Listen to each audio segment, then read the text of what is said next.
Es muy significativo que un día viernes en la tarde, ¿no?, estemos reuniéndonos, una ecuatoriana, un colombiano, muchos mexicanos y muchas personas queridas que tenemos intervención en la academia, en la vida política y también en la vida social. Pues con el gusto de darles la bienvenida a, a este webinar y Mujeres en la Política, que nos acompañan desde el diseño de un diplomado que tenemos en la Universidad Anáhuac Querétaro y con el que pretendemos pues afianzar y empoderar lo que ya saben hacer muchas de las mujeres que nos acompañan hoy en este webinar. Pues sin mucho preámbulo, pues bienvenidos y pues disfrutemos esta tarde pues con Natalie Becerra. Muchas gracias, Carlos. Buenas noches con todos. Y eh, sí, yo estoy acá en Quito, Ecuador. Realmente para mí es un gustazo poder dirigirme a todos ustedes, como tú bien decías, un viernes a esta hora, cuando en nuestra normalidad estaríamos en otras actividades. Ahora es un gusto poder dedicarnos a esto, ¿no? Analizar los temas que nos gustan y a lo que nos dedicamos, que es la comunicación política. Sí, pues muchísimas gracias. A Muchas ver. gracias. Tenemos hoy la presencia, nos acompaña también el día de hoy, pues Verónica Valdivia, precisamente de Mujeres en la Política, y a quien le doy un cariñoso y un estrecho saludo desde Querétaro. Gracias, Vero. Buenas noches a todos y a todas. Muchas gracias por acompañarnos en este segundo webinar con la actual presidenta de la organización, y espero que sea de mucho interés y de apoyo para todas y todas. Muchas buenas noches. Gracias, Vero. Y de igual manera, pues nos acompaña nuestra queridísima Dolores Aguilar, más conocida en la universidad como Lolita, quien es la responsable de coordinar precisamente el Diplomado en Empoderamiento de la Mujer y como parte del área nuestra de trabajo de comunicación política. Gracias, Lolita, por estar con nosotros y permitirnos este espacio. Muchas gracias, gracias a todos por estar aquí, a todos los participantes, a Natalie, y bueno, pues iniciar ya con nuestro segundo webinar como parte del Diplomado de Internacional en Empoderamiento Político para Mujeres, que no es exclusivo para mujeres, pero bueno, el tema es tratar de reforzar, de profesionalizar la política y unir esfuerzos para potencializar también todo este liderazgo de las mujeres en Latinoamérica. Pues bienvenidos todos. Ustedes me dicen cuándo ya pueda compartir la presentación para iniciar. Adelante. Adelante. Perfecto, voy.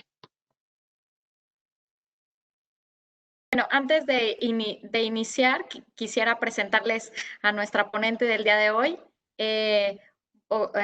presentar su semblanza un poquito para conocerla.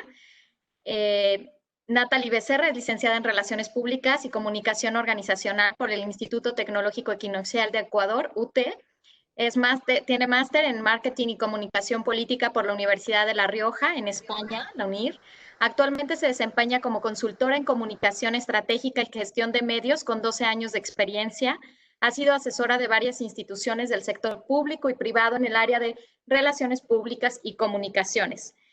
Y a lo largo de su trayectoria se ha especializado en el área de manejo de medios de comunicación, que es precisamente el tema central de este webinar. También se ha desempeñado como estratega de comunicaciones en varias campañas políticas a nivel municipal, legislativo y presidencial, y como agente de prensa para diversas instituciones públicas y del sector privado. Actualmente, como ya nos comentamos Vero y en su presentación, es presidente de la Asociación Civil Mujeres de la Política. Y bueno, pues sin más, damos la bienvenida a la licenciada Natalie Becerra. Gracias, Lolita. Bueno, sí, realmente mi área de especialización es, como bien lo mencionaba Lolita, la gestión de medios, pero para entender cómo se gestionan los medios de comunicación hay que entender muchos factores que nos llevan a trabajar con ellos. Entre esos está la gestión de la reputación y la gestión de la opinión pública. Entonces, para entender un poco más la gestión de la opinión pública, tenemos que entender qué es y varios aspectos que se manejan con ella. Entonces, ¿qué es la opinión pública? La opinión pública simplemente es una expresión colectiva que es lo que está en el imaginario de muchos individuos. Estos individuos tienen objetivos, necesidades, ideales, muchas cosas en común. Pero esta opinión pública más que nada es esta percepción que está en el imaginario de un grupo homogéneo, que tiene algo que los une en común. La opinión pública, para que pueda ser trabajada, debemos de entender en dónde debemos trabajarla y a partir de qué grupo de personas es donde se tiene que formar. Este texto está en portugués, pero yo ya les voy explicando. La opinión pública se forma en el público, pero para entender esto tenemos que entender qué es la masa y qué es la multitud. La masa, como bien ahí lo ven en el dibujito, es algo que es voluble, que se puede manipular, ¿no es cierto? La masa, así como la masa del pan, como la masa de la pizza, se puede manipular. La multitud es simplemente un aglomerado de personas, es una aglomeración que está marcada ante todo por por el impulso y por la irracionalidad. Mientras que el público, que es donde se hace y se forma la opinión pública, lo que tiene es un sentido crítico, tiene respeto por la individualidad y ante todo por la racionalidad, cosa que ya van a ver en las características de las otras que las otras no poseen. Como bien decíamos, la masa no carece de comunicación interna o su comunicación interna es pobre, porque como veíamos no tienen algo que los una, no hay algo que cohesione este grupo de personas, simplemente es una aglomeración. Tú ves ahí una masa, te unes, listo, ya eres parte de. Cualquiera puede acceder, no necesitas ningún requisito para ser parte de la masa y después que no existe organización alguna. Entonces, esas son las características principales. Después, para la multitud, tenemos que sus características son el anonimato, el contagio rápido de las emociones y sí se da una pérdida de voluntad individual. Por ejemplo, algo que es importante aquí rescatar es que, mejor dicho, resaltar, es que en la multitud es donde se da este fenómeno de la manada, que una persona hace algo, el grupo, por sentirse parte de, por sentirse identificado, comienza a seguir ese, ese comportamiento, esas ideas de un líder y se va dando el comportamiento en manada. Es este tipo de grupos, como de multitudes donde se da, porque lo que más tiene la multitud es el contagio rápido de emociones. Es, por ejemplo, lo que hemos visto ahora en Estados Unidos, de las manifestaciones que hubo hace poco tiempo en Estados Unidos. La gente salió, comenzaban a cada vez exacerbarse más las emociones, la rabia, la furia por el tema del racismo y terminamos en incendios, saqueos, hubo muchos resultados de justamente este contagio de emociones que se van dando y sí se pierde un poco la voluntad individual. Y después tenemos ya al público, que es lo que nos interesa de verdad. Este es el grupo con el que nosotros vamos a trabajar como comunicadores, como formadores de opinión pública, nos vamos a dirigir a este grupo en específico. Que este grupo es temporal porque busca la solución a un problema. En este grupo sí necesitas tener algo en común para poder ser parte de este público. No es simplemente querer ser parte, sino tienes que tener una idea en común, algo que te haga identificarte con el resto de miembros de este grupo para que puedas pertenecer. Por ejemplo, en este momento tenemos, todos creo que queremos ser parte de la solución de la cura del COVID. Es un problema que va a ser que este público está buscando una solución a un problema. El COVID, el momento en que encontremos a lo mejor la vacuna, listo, una vez que se tenga esa solución, ya desaparecerá porque se encontró la solución a ese problema y listo. Entonces, eso es lo que busca siempre o el público, dar soluciones a problemas temporales y por lo tanto no son estáticos, van moviéndose constantemente.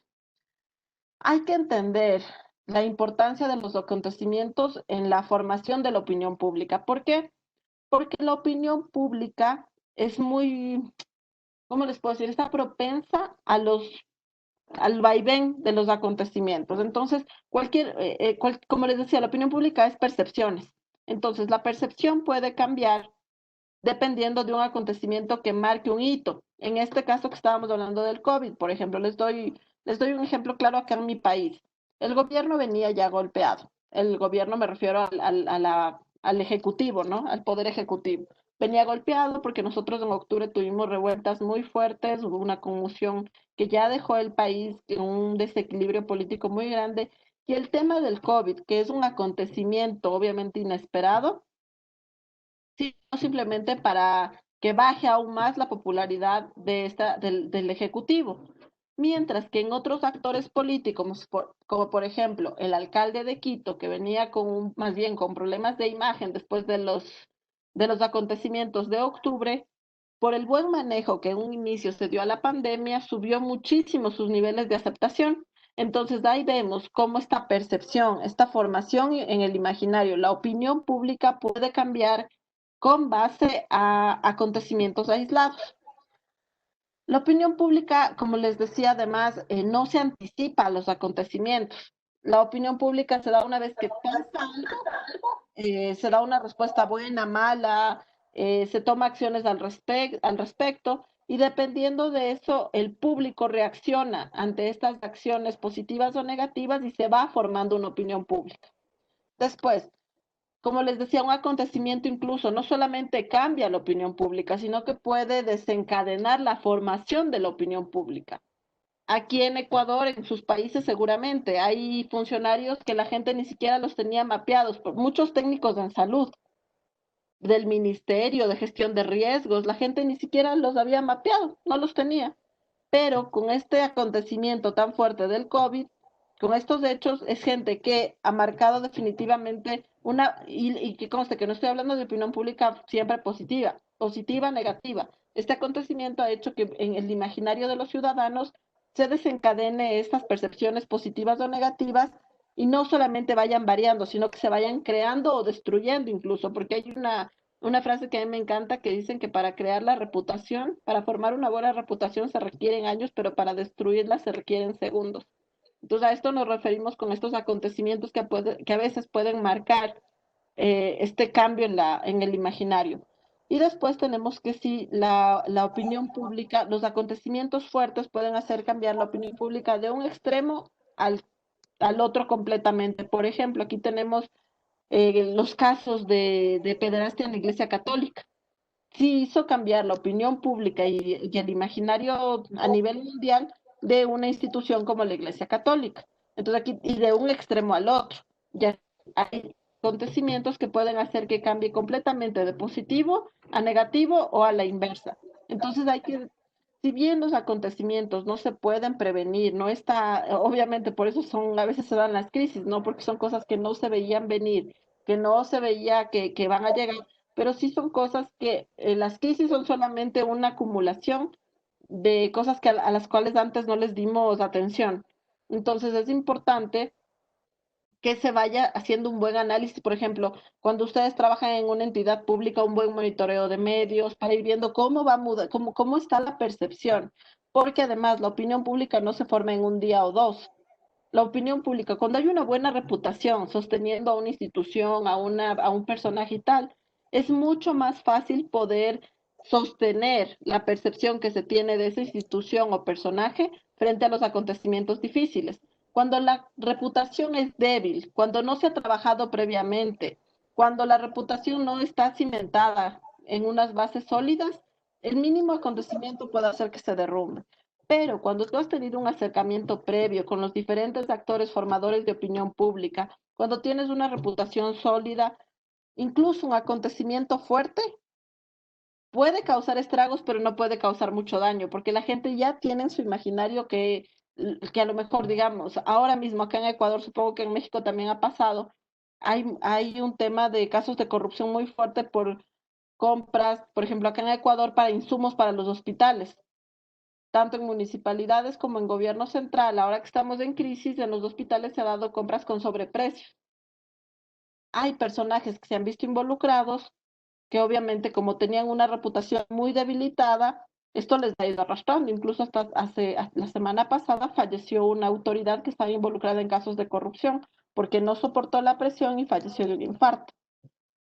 Pero también tenemos que hay personas que han creado o instituciones que tienen una reputación tan fuerte que incluso denuncias como de corrupción, si bien han causado un debilitamiento, todavía no logran golpear, pero es porque se ha trabajado previamente ya en el fortalecimiento de esta reputación o de esta formación en el imaginario.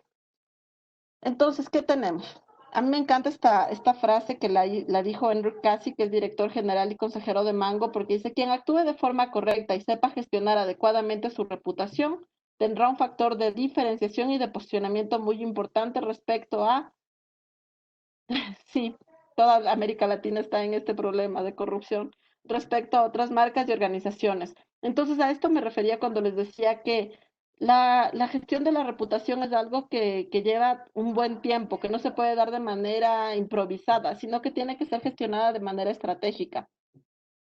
¿Y cómo nosotros creamos, cuál es la influencia, a ver, cuál es el mayor formador e influenciador en la opinión pública? Los medios de comunicación.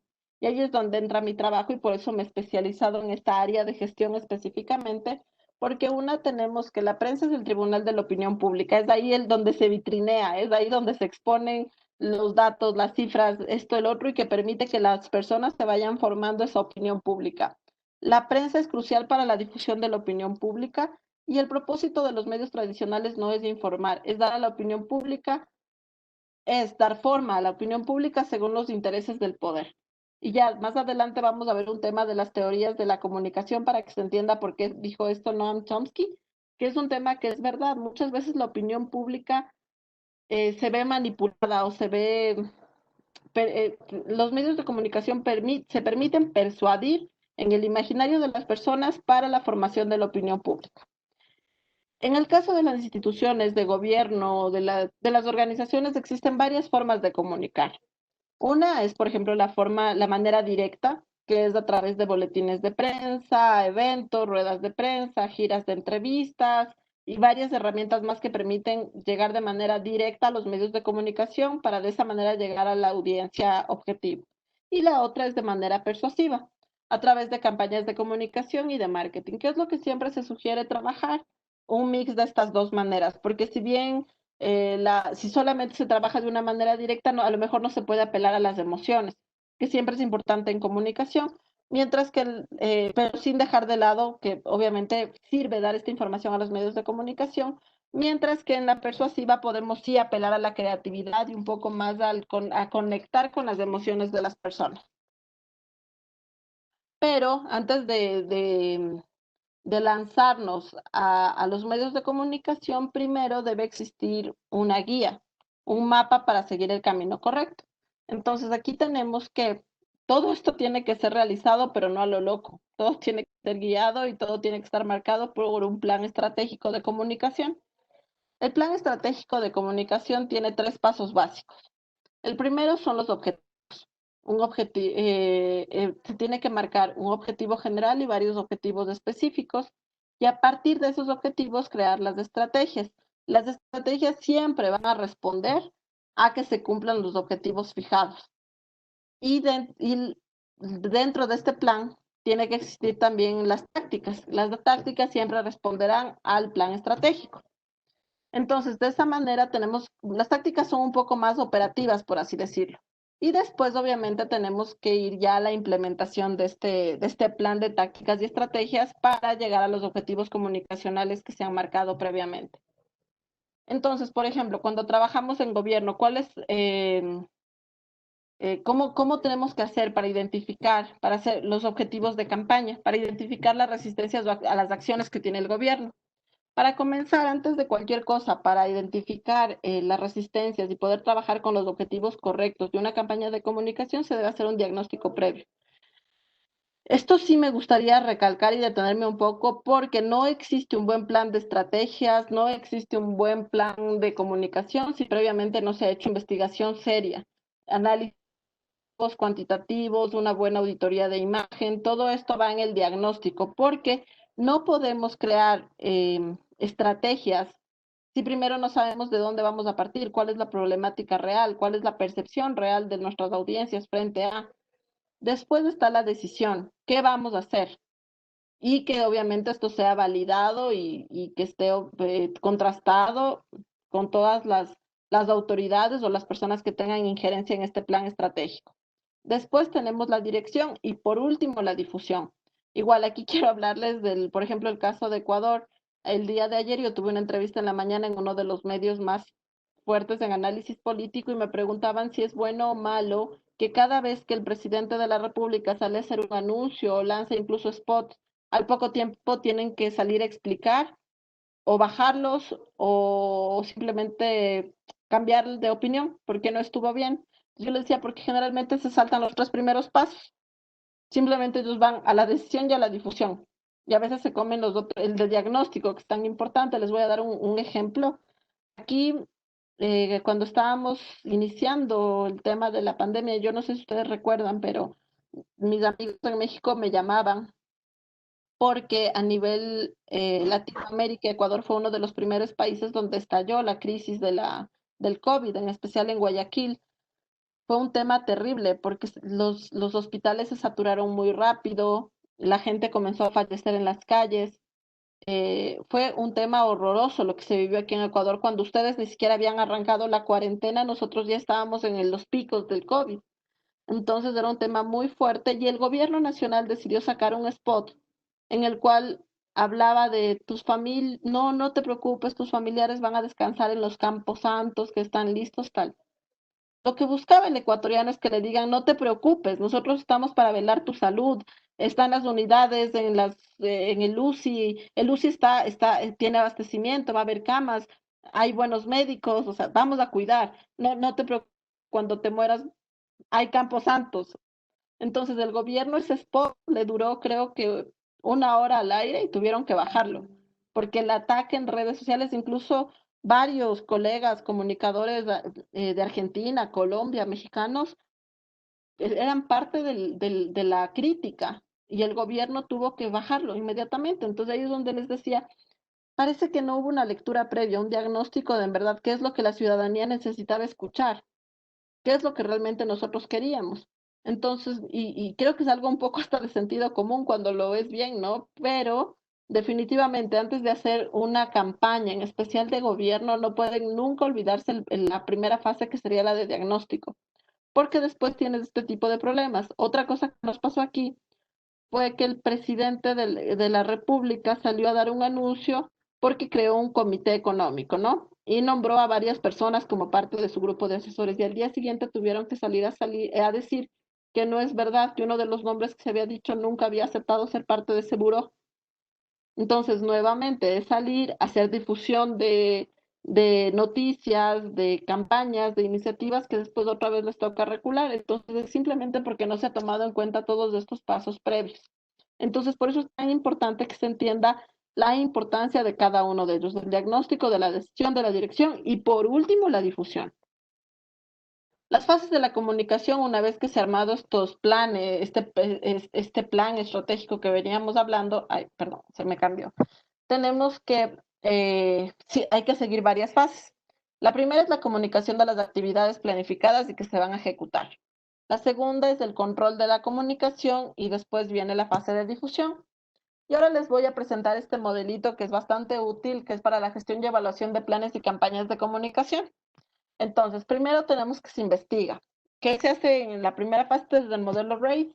La primera es la investigación en la cual se analiza la situación, el entorno, se identifican los asuntos de interés y también se hace la identificación de los stakeholders y de los públicos meta. Segundo paso, la planificación.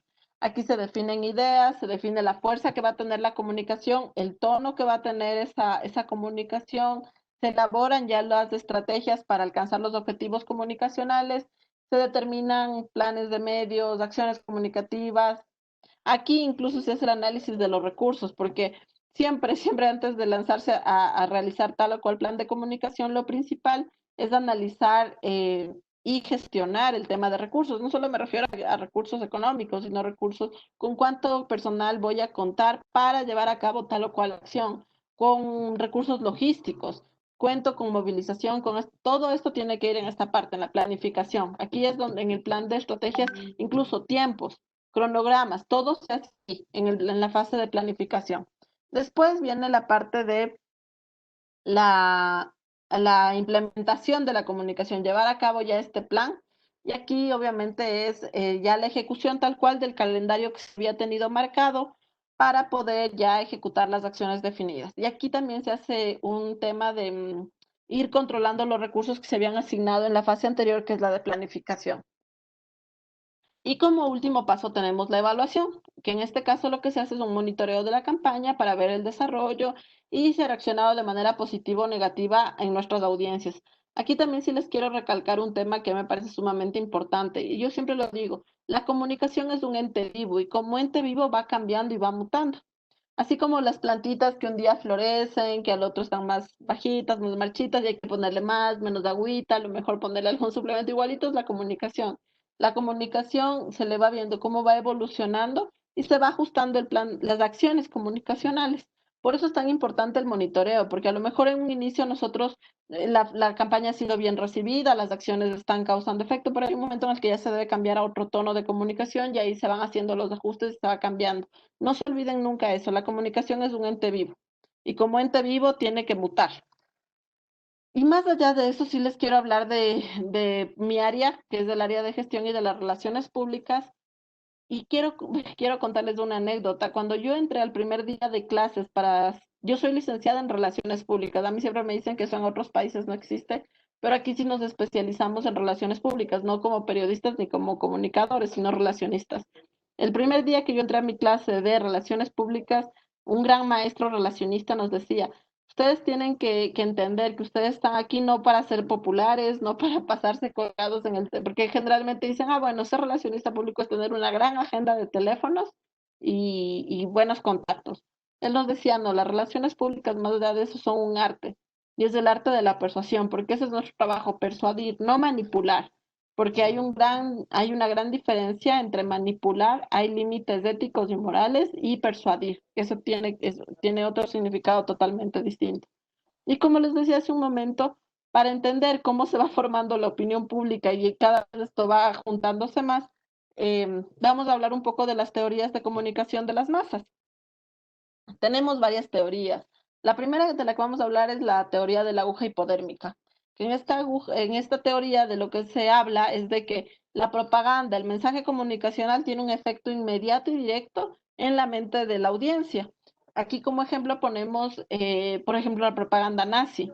Ellos más o menos se guiaban en este tipo de teoría, o asimismo porque este tipo de teoría también lo que hace es la utilización muy fuerte de discurso, simbología, eh, muchos recursos comunicacionales. Yo no sé si ustedes hicieron un análisis o alguna vez pudieron ver cómo se manejaba la comunicación del socialismo del siglo XXI.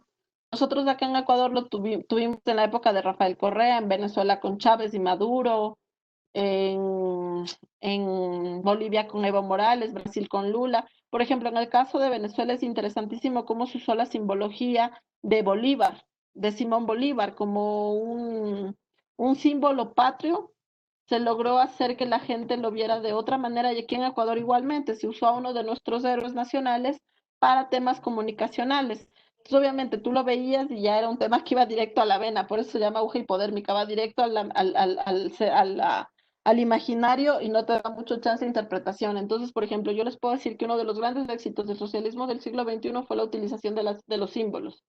Sí, en México tienen ahora a AMLO, pero yo no sé él cómo esté usando ese tema de la simbología. No sé si lo ha utilizado. De hecho, he visto varias cosas con el tema de la cuarta transformación, ¿es verdad? El otro día he visto algunos cambios que se ha hecho en la imagen, en la iconografía, que me parece que está usando la misma receta que ya se usó antes acá en América del Sur. Después tenemos la teoría de los efectos limitados. Aquí de lo que se trata es que hay una influencia recíproca entre la sociedad y los medios de comunicación. Entonces, el poder de los medios es limitado por lo que la sociedad le va exigiendo. Entonces, de aquí lo que tenemos es que la sociedad ejerce una presión en los medios de comunicación para los mensajes que estos medios nos difunden. Entonces, ¿qué quiere decir? Que los medios se ven totalmente obligados a responder a las necesidades comunicacionales que le va imponiendo la sociedad día a día. Tenemos la teoría de la espiral del silencio, que esto seguramente todos lo hemos visto, en especial en temas de gobierno y política, que quiere decir que se establece una posición eh, en un punto, y lo que se hace es todo aquello que cause ruido, que no es, que sea una posición distinta a lo que se quiera comunicar, simplemente se le silencia o se le baja el volumen. Que es un tema que, por ejemplo, pasaba mucho igual. Yo les hablo del caso puntual de Ecuador. Acá en muchos políticos, mientras han estado en el poder, lo que se hace es simplemente silenciar a los oponentes, tratar de cercarles, de cerrarles todo, entonces, o a los medios que trabajan para esa oposición, se les va cerrando difusión, se les va simplemente acallando o no dándoles espacio, y de esa manera se va silenciando a todo aquel que no está de acuerdo con lo que piensan las mayorías o simplemente con los que tienen una opinión distinta. Obviamente la comunicación es básica, la teoría del encuadre, que en esto de lo que se trata es que los medios no solo te establecen una agenda del tema de debate, sino que también te van definiendo las pautas de ese debate, te van poniendo claramente, y estas pautas se hacen para favorecer a tal o cuales grupos.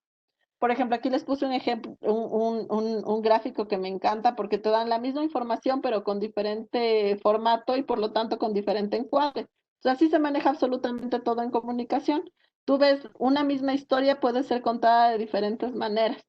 La Caperucita Roja, siempre nos han dicho que nunca la historia de la Caperucita Roja va a ser igual si te la cuenta el lobo. De eso se trata la teoría del encuadre. Cada historia tiene una diferente visión y una diferente manera de ser contada, que te puede hacer causar tal o cual reacción en la opinión pública. Entonces aquí, esto después de haber analizado las, las teorías, me encanta Kino, por eso les puse aquí este dibujito, porque además me parece que es totalmente cierto. Y dice, por suerte la opinión pública todavía no se ha dado cuenta de que opina lo que quiere la opinión privada. Entonces a esto se refiere, por eso les presenté previamente las teorías de la comunicación, porque sí, muchas veces en los medios de comunicación lo que tenemos es ya una nada, y por eso es importante como consumidores de información tener el criterio y poder contrastar, ver de otras fuentes de información, para que no podamos caer presas de esto, de que simplemente consumimos algo de información, creamos una idea, porque estas ideas a lo mejor ya vienen procesadas. Entonces es importante que, en especial en esta época de fake news, en las que nos llega tanta información falsa, tanta información que no siquiera se contrasta, tener esa capacidad de poder discernir y crearnos una idea propia. Ahora vamos ya, después de que hemos visto cómo se forma la opinión pública, en dónde se forma la opinión pública, qué recursos se usan para formar opinión pública y las herramientas de la opinión pública, creo que hemos llegado a un consenso en el cual es claro que los mayores formadores de opinión pública son los medios de comunicación en cualquiera de sus plataformas digitales, tradicionales, como ustedes quieran, pero definitivamente los medios de comunicación y la gestión que se tiene con estos son realmente básicos para formar tal o cual opinión. Entonces tenemos que para poder hacer ese trabajo contamos con los gabinetes de prensa. Los gabinetes de prensa tienen a veces 1000 títulos, son gabinetes de comunicación externa, pero todo se refiere a la función que tengan estos gabinetes de prensa. Y cada vez más estos gabinetes se van haciendo más necesarios y tienen que ser más interactivos, porque ahora ya no solamente no es como antes, que tenías que esperar a que sea las 8 de la mañana para ver el noticiero y ahí poderte enterar, o esperar a que salga el periódico del día siguiente para tener la noticia a la mano. Ahora basta con tener un aparatito de estos y listo, ya podemos comenzar a subir información. Entonces los gabinetes de prensa tienen que tener una reacción inmediata a todas las necesidades comunicacionales de la sociedad. Y claro, los gabinetes de prensa, como la sociedad ha cambiado y la comunicación ha cambiado, los gabinetes de prensa han evolucionado. Y aquí me gusta presentar mucho estas fotografías porque nos enseña de verdad cómo han cambiado las cosas en el manejo de la comunicación. Sí les pido ver con mucha atención estas fotografías, porque vamos a ir viendo varias para ir entendiendo cómo ha cambiado. Entonces, en el primer caso tenemos, y en esta me llama mucho la atención, en la fotografía en blanco y negro, Este es Pierre Salinger, que fue el jefe de prensa de John F. Kennedy. Y vemos en la primera fotografía que no hay mujeres ni siquiera. Solamente hay hombres, tanto el vocero como los que cubren las noticias son hombres. En la primera fotografía todos están con traje y yo no veo ningún elemento de tecnología. Solamente se ven libretas. La gente está tomando notas nada más. En la segunda fotografía sí hay un par de cámaras por ahí. Siguen estando las libretitas de apuntes. Y seguimos viendo solo hombres en el primer plano y hay una mujer, pero más parece que es una persona que está viendo lo que está pasando, no es alguien que está ni dando un mensaje ni haciendo prensa, ¿no? Entonces vemos que era un mundo de hombres, la política era netamente un mundo de hombres, que no tenía cabida para las mujeres. Después aquí ya vemos a el jefe de prensa de George Bush Jr. y ya vemos un cambio. El vocero es un hombre, pero ya vemos una mujer como periodista. Al menos ya hay una persona, hay una mujer ahí, ya representa. Y después vemos que ya hay tecnología, estamos viendo micrófonos, estamos viendo grabadoras de mano. Eh, de hecho, ya no se ve ninguna libretita ahí cubriendo nada. Entonces entendemos que ya hay un cambio en la manera de dar la información. Y después tenemos a la secretaria de prensa, a una de las tantas secretarias de prensa que ha tenido Donald Trump, que ahí ya vemos totalmente distinto. Ahí la vocera ya es una mujer. Ya vemos un cambio completamente diferente. De la primera fotografía a esta ya es otra cosa completamente distinta. En la fotografía de abajo ya vemos que hay un celular. Vemos que hay mujeres interactuando ahí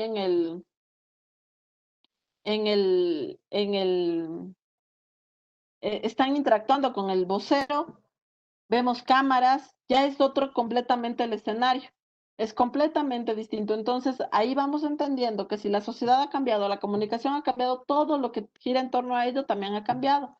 Entonces, claro, como los tiempos han cambiado, las formas de comunicarse han cambiado. Ahora ya no es imposible pensar en hacer relaciones públicas o generación de contenidos sin pensar en las redes sociales. Antes teníamos periódicos, ahora tenemos Facebook, Twitter, blogs, tenemos Spotify, tenemos Skype, ahora tenemos Zoom.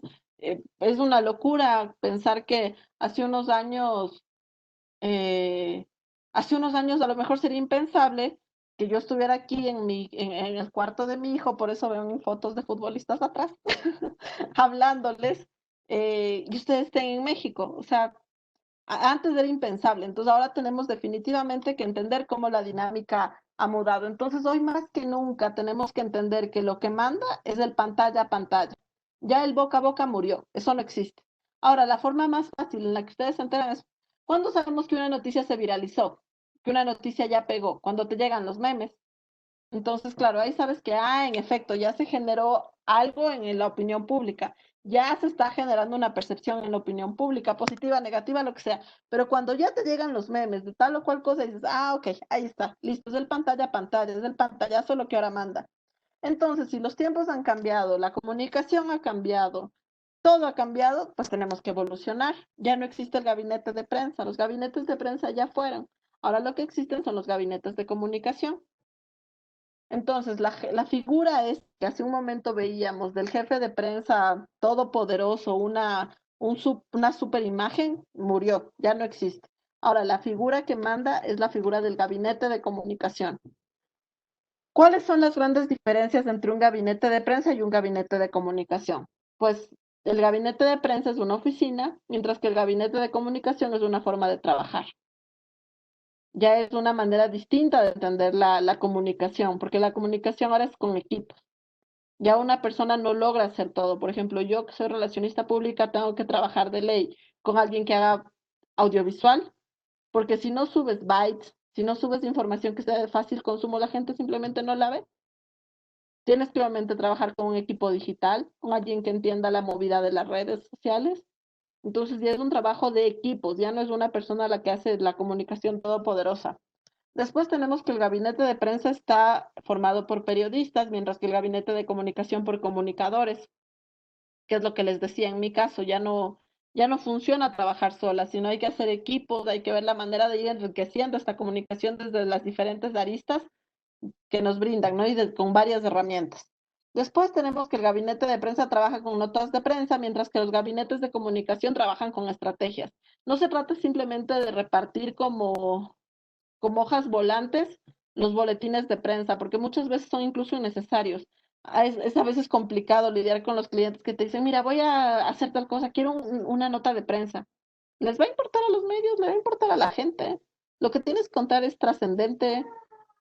Entonces, primero, por eso es que los gabinetes trabajan con estrategia. ¿Cuál es mi objetivo?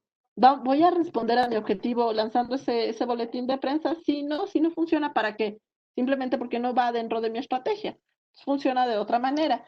El gabinete de prensa habla, mientras que el gabinete de comunicación dialoga, comunica, como bien lo dice. Aquí igual les voy a hablar de un caso que hubo acá en Ecuador. Como les digo, yo trabajo hace 14 años con medios de comunicación, por lo tanto me los conozco a todos los periodistas. Cuando se desató la crisis del COVID, un periodista muy amigo me comentaba que varias instituciones de gobierno crearon chats en WhatsApp con los periodistas, pero los mutearon. Simplemente o sea, simplemente podía escribir o interactuar el administrador del grupo. Y obviamente era el DIRCOM, el qué sé yo, del ministerio, de la secretaría, de lo que sea que haya creado el chat, y no permitían que los medios pregunten. Entonces, netamente lo que se hacía era mandar un boletín de prensa, mandar un comunicado y no más. Entonces me decían, ¿cómo pretenden comunicar si no hay interacción? Y es cierto, la comunicación va de dos vías, si no, no es comunicación, es un monólogo. Entonces, a eso me refiero cuando digo que el gabinete de prensa realmente dialoga, porque tú tienes que escuchar para poder comunicar, si no, no comunicas. Simplemente te dedicas a ser un mero emisor. Después tenemos que el gabinete de prensa trabaja para informar a lo externo, mientras que el gabinete de comunicación también comunica a lo interno. Y esto es importante entender porque muchas veces se descuida al público interno, que en la gran mayoría de veces son los mejores portavoces que tenemos en las organizaciones públicas o privadas. Entonces hay que enfocarnos mucho en dar esa visión holística a la comunicación. Después tenemos que el gabinete de prensa informa la imagen de la institución, mientras que un gabinete de comunicación proyecta la imagen que previamente ya se ha creado en base a las estrategias de comunicación.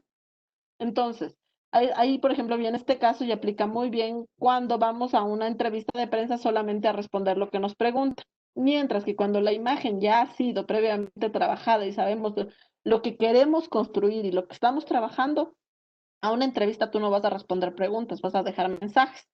Entonces, desde ahí va que el gabinete de comunicación ya ha creado previamente esas estrategias. Incluso aquí yo siempre les digo a mis clientes, aprende a elegir tus batallas. No tienes por qué ir siempre a todas partes, hay que ser estratégicos. ¿Me sirve? ¿No me sirve? ¿Voy a cultivar? ¿Qué voy a hacer? Entonces, a eso se refiere cuando primero se ha creado estratégicamente una imagen y eso es lo que voy a reforzar y no simplemente ir a hacer las cosas porque para ganar espacios en medios. Después tenemos que un gabinete de prensa responde a los mensajes y un gabinete de comunicación crea los mensajes. Aquí hay una gran diferencia porque el gabinete de prensa es reactivo, mientras que el gabinete de comunicación es proactivo completamente. Entonces no estamos para reaccionar a las crisis, no simplemente para estar ahí imponiendo agenda. Este es nuestro trabajo, imponer la agenda de comunicación. El gabinete de prensa trabaja con hechos pasados, el de comunicación siempre trabaja en tiempo real. Como les decía hace un momento, ahora ya no estamos en la época en la que vas a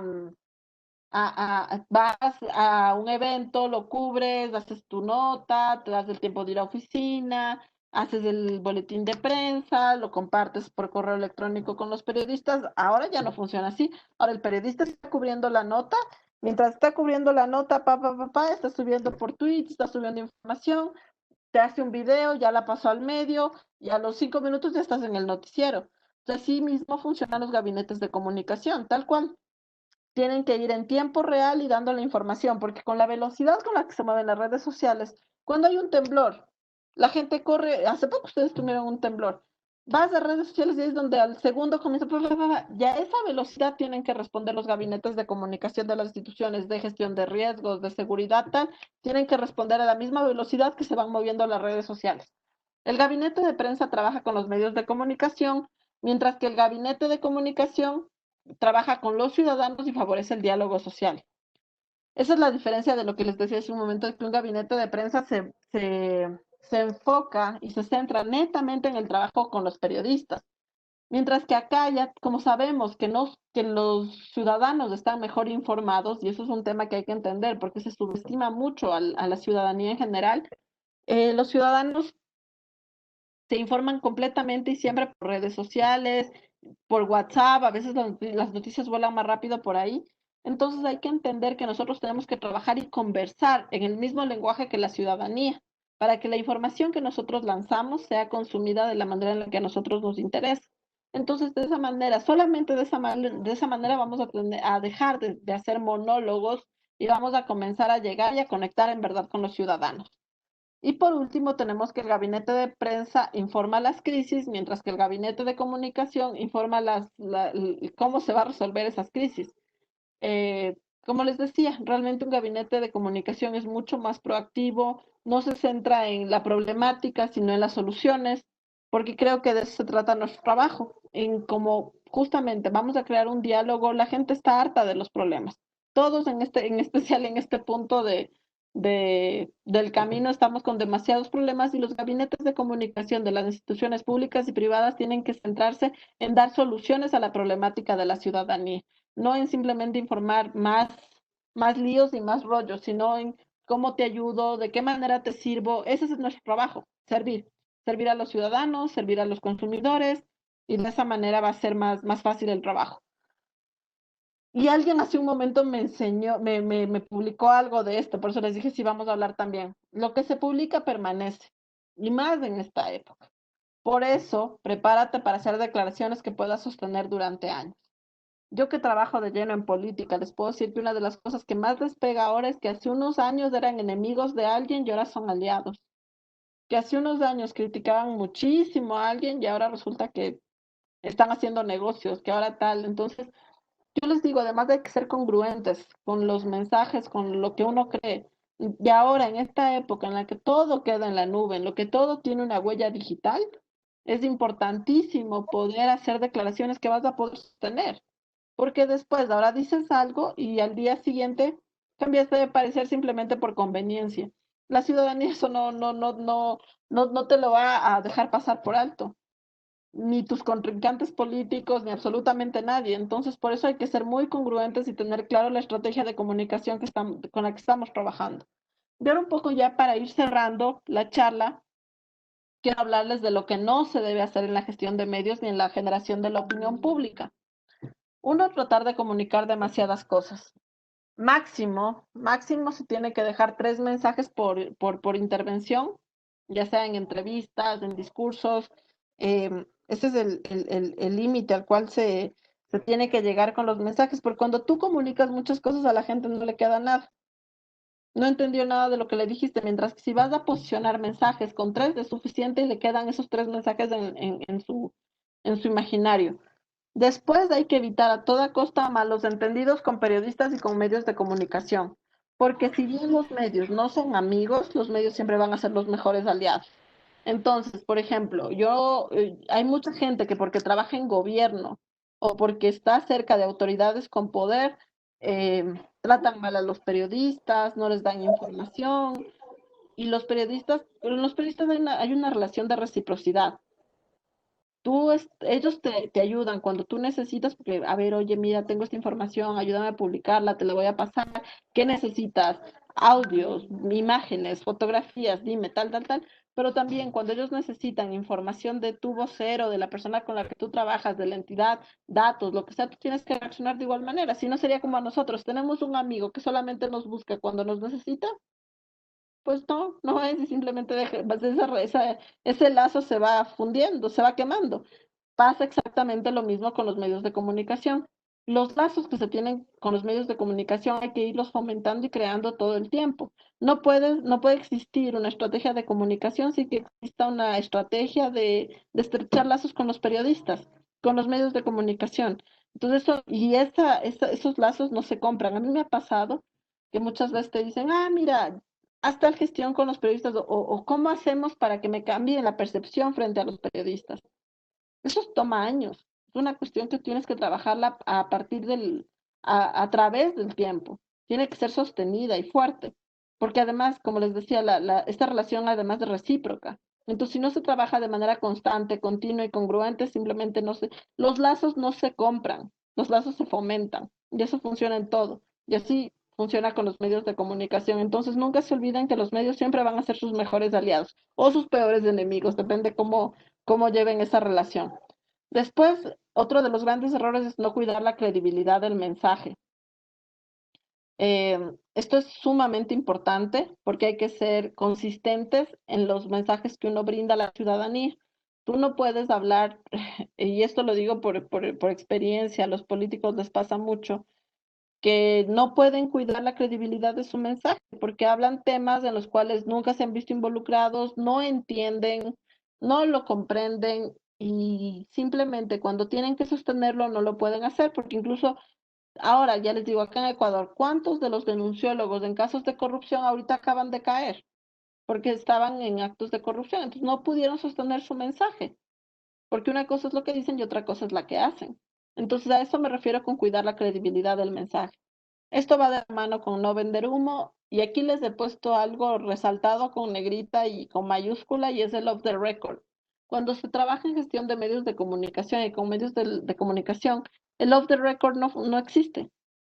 Nunca puedes decir, ay, mira, es que este periodista es mi amigo, entonces solamente le va a dar la información porque es muy amigo mío, pero no la va a publicar.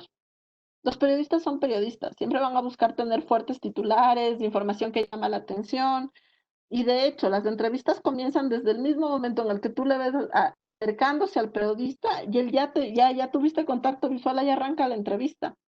Hay una periodista aquí que escribe unas crónicas políticas buenísimas, pero es muy incisiva y muy dura, ¿no? Entonces siempre sus entrevistas comienzan con, entré al despacho y la ministra, qué sé yo, la alcaldesa, de la persona que sea que esté entrevistando, Lucía, seria, le habló de mala manera a su secretaria, o sea, todo, es increíble, o sea, ella te cuenta desde el momento en el que lo visualizó a la persona a la que fue a entrevistar, y muchos han caído, o sea, que han caído mal, porque piensan que la entrevista arranca desde que prendes la grabadora, cuando la entrevista arranca desde que la persona te está visualizando. Entonces hay que entender que el off the record es el peor de las cosas y no existen los periodistas amigos, solamente aliados, no amigos.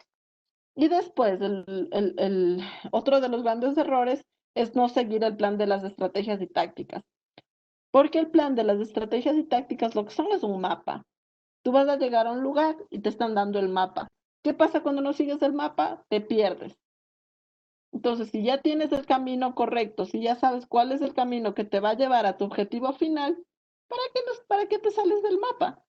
Entonces, lo mejor que pueden hacer es seguir al pie de la letra lo que ya se ha marcado, lo que se ha analizado, lo que se ha estudiado y listo. Y como les decía, ese plan de estrategias y tácticas puede cambiar, puede mudar, eso no está escrito en piedra, pero siempre sometido a un análisis previo, no porque, yo creo, sino un análisis previo y de profesionales competentes. Eso es lo que les puedo decir, esa es la presentación, espero que les haya quedado un poco más de lo que va a la formación de la opinión pública, la gestión de la reputación y la gestión de los medios de comunicación.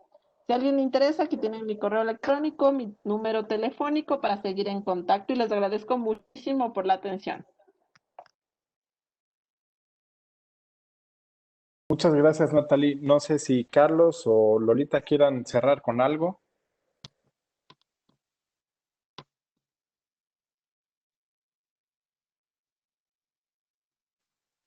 O si hay alguna pregunta o comentario, adelante, por favor. Pues gracias, Natalie. Me parece sumamente interesante y nosotros que somos comunicadores, que partimos de aquí de la Escuela de Comunicación, incluso hay algunos alumnos conectados que están viendo precisamente, ¿no?, las teorías de comunicación, cómo inician, hacia dónde van y cómo el trabajo de lo que percibimos es muy importante, ¿no? Del lado de que estamos tomando, ¿en dónde estamos? Si nos ponemos en diferentes puntos, vamos a visualizar la misma situación, pero de otra manera. Y esto trata, ¿no?, también de decirnos que la estrategia debe ir enfocada y de estar pensada también a cubrir esa otra parte, visualizarla, tenerla ahí como en el diagnóstico para poder decidir. Pues muchas gracias. Excelente la presentación. A mí como docente me da muchas herramientas también para integrarla a mis materias y pues le cedería la palabra a Vero por si quiere iniciar con alguna pregunta o bien los participantes podrían hacer preguntas aquí en el chat y nosotros las vamos leyendo. Sí, Vero Valdivia, no sé si quieras Sí, iniciar con... sí, ¿les parece bien si leo las preguntas de los alumnos primero?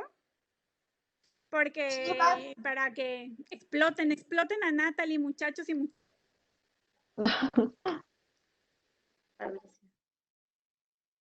Padrísimo, Vero, sí, claro. A ver, me parece que en el chat había algunas preguntas. Hace un rato vi una que decía de la opinión pública. ¿Cómo se hace? A ver, espérame un ratito. Ahí la voy viendo. En la parte de diagnóstico de la opinión pública para saber qué comunicar. ¿Cómo se hace en una empresa? En las empresas también se realizan exámenes. Tienes que hacer una auditoría de imagen interna, externa, para poder trabajar en el plan de estrategias y tácticas para poderlo arrancar. Eso es con un diagnóstico. Eso es una auditoría. En las empresas nosotros hemos trabajado para empresas petroleras haciendo análisis y auditorías de imagen para partir de entender cómo está la percepción tanto interna y externa, vamos a dar las soluciones a la problemática real. Y de ahí tenemos, ¿impartes cursos o algo por el estilo? Mira, yo te voy a ser sincera, doy clases en algunas universidades, cursos como tal, solamente que me los pidan. He dictado cursos fuera de Ecuador, en varios países, pero la verdad esa no es mi fortaleza porque yo soy, yo soy relacionista pública de profesión. Ahorita mismo estoy trabajando ya en una campaña presidencial, entonces por lo pronto creo que estaré un tiempo fuera de la capacitación porque tengo que estar en el día a día de mi profesión. Pero si se arma, si me invitan a dar cursos o capacitaciones, las hago cuando así me lo permite la agenda de trabajo. ¿Alguna otra pregunta? Sí, muchísimas gracias, Natalie, aprovechando este panorama que nos has presentado el día de hoy, con una inquietud y particularmente hacia los jóvenes, ¿no? Ujú. Como el escepticismo, ¿no? Y el pesimismo en relación a la actividad política, ¿sí? Y también y al periodismo político, ¿no? Algunos profesionales también están cansados, ¿no? De ese mundo de prebendas y de sobornos y de, bueno, tú sabes en el medio cómo se manejan muchas circunstancias, y también del gobernante de turno, de prácticas indebidas y prácticas ya muy comunes de corrupción. ¿Cómo presentarle a los jóvenes un panorama no tan sórdido y tan triste y, bueno, real también? ¿Pueden ellos aspirar a transformar ese medio a través? ¿Qué nos sugieres? Carlos, te agradezco muchísimo la pregunta. Mira, definitivamente yo creo que existe un desencanto y no solamente en México, ¿no? Sino a nivel mundial, creo yo, frente a la clase política, porque ahora mismo estamos viviendo momentos tan complicados, tan difíciles, y al hablar de la clase política me refiero a todo aquello que está involucrado y que huele, se siente a política, incluido el periodismo que tú decías. Pero hay una cuestión que ahora me parece interesantísima y son los medios alternativos. Acá en Ecuador vivimos una época muy complicada durante el correísmo porque se vetó muchísimo a ciertos medios de comunicación y ahora igual estamos viviendo una situación similar porque resulta que alguien dice un comentario que es incómodo para el poder y hay periodistas que han sido despedidos de sus medios porque no pueden decir cosas que incomode a las autoridades. Sin embargo, tenemos una nueva camada de periodistas muy jóvenes, les hablo de muchachos recién graduados, 22, 23 años, hasta periodistas con más trayectoria y más peso que han decidido ir a los medios alternativos. Y hay medios, acá en el Ecuador, por ejemplo, les puedo decir, hay un medio que hace menos de un mes cumplió un año, que actualmente es uno de los que nos marca agenda mediática y están haciendo un periodismo de investigación impresionante. Ellos hacen recolección incluso de fondos, o sea, los fondeamos quienes los leemos. Porque claro, tú dices, al fin hay una nueva opción de que sí puedo consumir información importante, interesante, sin que tenga sesgos. Y de este tipo de medios, te digo, hay ya actualmente un buen número acá en el país. Entonces me parece que, claro, los jóvenes pueden totalmente aspirar a cambiar cómo se están moviendo las cosas. Yo creo que de hecho eso es lo bonito de ser joven, ¿no? Que no le tienes miedo y puedes romper paradigmas. A lo mejor cuando estás ya un poco con más años ya te da más miedo, ya no. Pero eso es lo lindo de ser joven, que no te da miedo soñar, que no te da miedo hacer las cosas, que no te da miedo actuar y creo que están en lo correcto. Y te digo, lo bueno es que ahora tienen las herramientas, pueden hacerlo y acá mismo he visto casos muy exitosos que creo que pueden ser replicados en muchos lugares. Sí, muchísimas gracias.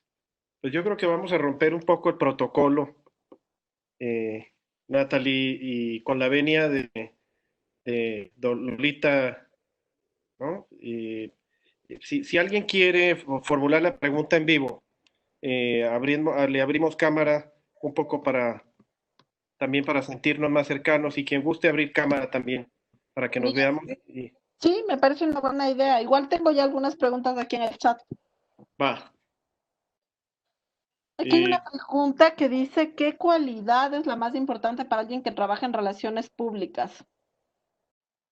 Bueno, las relaciones públicas, para comenzar, tiene muchas áreas de gestión. Por ejemplo, hay gente que trabaja en eventos, eso yo no hago. No me gusta trabajar en eventos, soy muy mala en eso. Lo mío, por eso me centré en la gestión de medios de comunicación. Yo creo que, por ejemplo, cuando tú trabajas en relaciones públicas, una de las cosas más importantes es tener don de gentes y entender a las personas, ser empático. Yo creo que es la principal cualidad que tiene que tener un relacionista porque además te mueves en tantas industrias, con tanta gente, estás en contacto día a día con tantas personas, que si tú no eres empático con las realidades que viven todos en su día a día, pues no logras ser un buen relacionista, porque de eso es tu trabajo, de relacionarte, de tener acercamiento. Si no eres una persona que entiende al otro, pues no estás en nada, no puedes nunca ser un buen relacionista público. Así que esa te diría que es la cualidad más importante, la empatía. Perfecto, aquí el señor Jaime está levantando la mano. Adelante. ¿Escuchan? Sí, Sí, ahí te escuchamos, Jaime. Buenas noches. Sí, buenas noches. No, es que ahorita que oía yo a Natal, oye, es extraordinario. Yo doy clases a jóvenes y hay una apatía tremenda en todo. ¿Cómo lograr crear una conciencia ciudadana en nuestros jóvenes? Porque no votan, es una cosa impresionante, ¿no? ¿Cómo podríamos promover eso nosotros acá en México, bueno, en Querétaro? Bueno, ¿sabes qué, Jaime? Te soy sincera. Como te decía, no solo es en México, es un tema generalizado. Yo creo que los jóvenes están,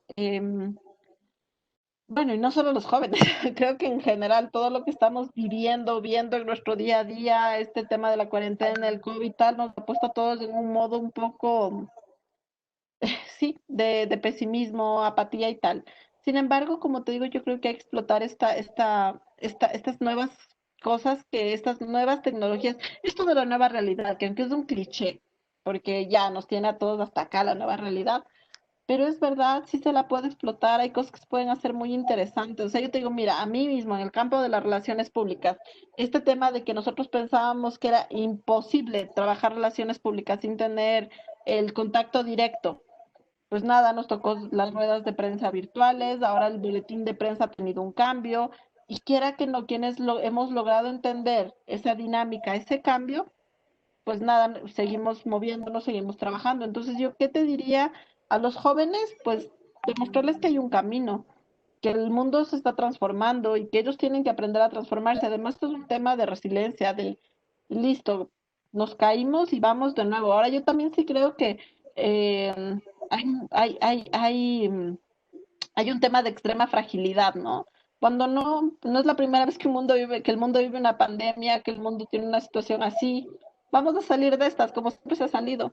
Entonces, Jaime, yo te diría que el tema va por ahí, enseñarles a los jóvenes que estos nos dieron una oportunidad de transformarse y de renacer. Gracias. Jaime. Sí. A ver, aquí me puso, ¿cómo gestionas medios a nivel local, municipal, existiendo tanto amarillismo? Bueno, la gestión de medios, como les decía, es algo que sí requiere su buen tiempo. Em, es un tema complejo. Acá también existe el amarillismo, obviamente, es muy fuerte, pero sin embargo yo creo que una vez que tú entiendes la información que los medios necesitan, entiendes la dinámica del periodista y del periodismo, es mucho más fácil que se publique la información que tú necesitas. Por ejemplo, a mí me encantan las infografías. Te soy honesta, o sea, para trabajar información que a lo mejor es un poco difícil de comprender y yo encargarme de que mi información salga, me encanta usar infografías con los periodistas. Hay que ser muy recursivos, porque el típico boletín de prensa con la fotografía y tal ya no te sirve. En cambio, cuando tú mandas información de interés, temas complejos, de muchas cifras, de data pesada, lo mandas ya masticado, hecho gráficos, a lo mejor con cuadros y tal, pues es mucho más fácil gestionar y que la gente en verdad entienda que es una información interesante. El hecho de las giras, de llevar a la gente a las visitas a campo, a los periodistas, por ejemplo, es otra de las cosas que me encanta. Yo trabajé un tiempo en el Ministerio de Inclusión Económica y Social aquí, y cuando los medios me decían, no, esta información no, por ejemplo, yo los llevaba al trabajo en campo para que vean cuál es la realidad del ciudadano y por qué sí es importante publicar esa información, porque sí le va a servir a la ciudadanía enterarse de los planes que están llevando a cabo desde gobierno y tal. Entonces yo creo que tienes que aprender a ser más recursivo y a usar todas las herramientas que te brinda la comunicación para llegar de esa manera al periodismo y obviamente el amarillismo nunca va a dejar de existir, pero al menos a los medios de comunicación que sí les interesa brindar información que sí existen, pues a esos te puedes enfocar y tener un buen mapeo y una buena segmentación de periodistas y medios que sí te van a publicar información de valor. ¿Alguien más?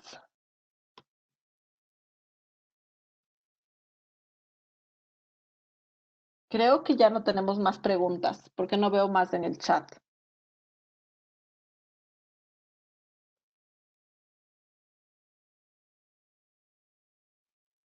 Así es. Si gustas, Natalie, pues no sé si quieras cerrar con algo, algún mensaje. Igual, No, Lolita, adelante. agradecerles infinitamente porque para mí la verdad, quien te brinda tiempo ya te da lo más valioso que tiene. Entonces, para mí que alguien se siente a escucharme una hora, pues créanme que se los agradezco muchísimo. Y nada, pues cuídense mucho. Espero que las cosas en México estén mejorando en el tema de la pandemia. Acabamos un poquito y saliendo. Y nada, cuídense mucho y espero ya algún momento visitarlos personalmente. Gracias por la invitación, Carlos y Lolita. Muchas gracias, Natalie. Es un gusto, de verdad, muchos temas aquí que abordar. Por ahí se quedó una pregunta que hizo José Luis Serrano. Eh, bueno, centrarnos, me pareció maravilloso esta parte de centrarnos en la estrategia de comunicación y las reflexiones, la diferencia que haces con un gabinete de prensa, que trabajar esto para potenciar, perdón, a nuestros líderes o nosotros, o sea, a quienes estamos representando, con quienes estamos trabajando, es importantísimo. Toda tu experiencia se ve reflejada. De verdad, muchas gracias por todo el contenido maravilloso que nos brindaste en esta sesión. El maestro Carlos, perdón que me distraje, se tuvo un problema con su internet, se despide de ustedes, también te agradece mucho y pues esperamos verte pronto por acá en México con las puertas abiertas en la universidad y bueno, que también esta pandemia nos permita interactuar de esa manera, ¿no? Ya de forma presencial para establecer este contacto que es maravilloso y también ir generando otras propuestas en redes, en la virtualidad, todos estos foros que también nos permiten conocernos y entablar nuevas relaciones. Gracias, Lolita, un gusto y seguro estaré visitándoles. Ay, sí, muchas gracias. Buenas Gracias a noches todos los con todos. participantes. Gracias. Y si nos pudieran apoyar en abrir cámaras para tomar la foto del final de los participantes. Sí, sí, Claro que sí. Rodrigo, ¿sí? Sí, por favor, ¿nos apoyan abriendo sus cámaras para tomar la foto? Aquí ya algunos se están animando, vamos a dar algunos segundos. Entonces, vamos a esperar. Unos segunditos más a ver si alguien más se anima. Perfecto. Estoy viendo muchos rostros. Ahí vamos, exacto. Bueno, listos, ahí va. 1, 2, 3. Listísimo. Muchas gracias. Excelente, buena noche con todos. Muchas gracias, buenas noches.